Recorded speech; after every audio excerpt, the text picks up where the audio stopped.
اعوذ باللہ من الشیطان الرجیم بسم اللہ الرحمن الرحیم۔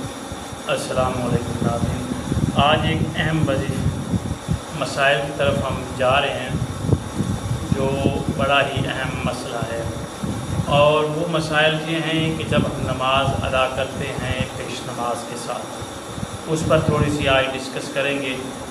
اور انشاءاللہ اس کی ساری نمازوں کا پھر ترتیب سے آپ کو بتائیں گے۔ سب سے پہلے تو اہم مسئلہ یہ ہوتا ہے کہ جب ہم وضو کر کے تو آتے ہیں تو اکثر نمازی پیچھے رہ جاتے ہیں اور نماز جماعت سے نہیں ملتے،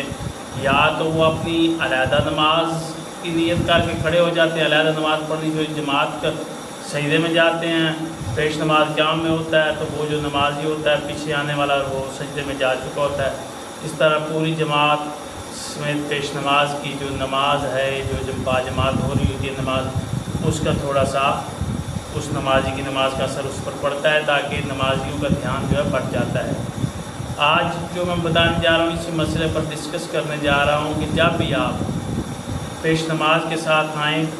مغربین کی نماز اگر آج شروع ہو چکی ہے تو آپ وضو کر رہے ہیں، تو مغربین کی نماز اگر شروع ہو چکی ہے تو پیش نماز پہلی رکعت میں ہے، تو آپ رکوع میں پیش نماز کے ساتھ مل جائیں، یعنی کہ جیسے ہی پیش نماز اللہ اکبر رکوع میں کر کے جائے، اللہ اکبر کرے تو پیش نماز رکوع میں گیا، تو وہ جو مقتدی لیٹ آیا تھا وضو کر رہا تھا، اس کا کام ہے کہ فوراً تکبیرۃ الاحرام کہہ کے اللہ اکبر، پھر اللہ اکبر کہہ کے ساتھ رکوع میں چلا جائے۔ اسی طرح پھر رکوع سجود بجا لائے پیش نماز کے ساتھ اس کی نماز۔ اکثر یہ ہوتا ہے کہ ہمارے جو نوجوان ہوتے ہیں مسئلے سے آگاہ نہیں ہوتے، وہ اپنی علیحدہ نماز ادا کرنی شروع کر دیتے ہیں، اس لیے جب بھی آپ لیٹ ہوں، اگر آپ پیچھے ہیں تو آپ کو پتہ ہے کہ میں جماعت کے ساتھ مل سکتا ہوں، تو پیش نماز رکوع میں جا رہا ہے تو آپ فوراً وہیں سے سبحان اللہ کی آواز بلند کریں، تاکہ پیش نماز جو ہے وہ اپنے رکوع کو تھوڑا سا طول دے دے گا۔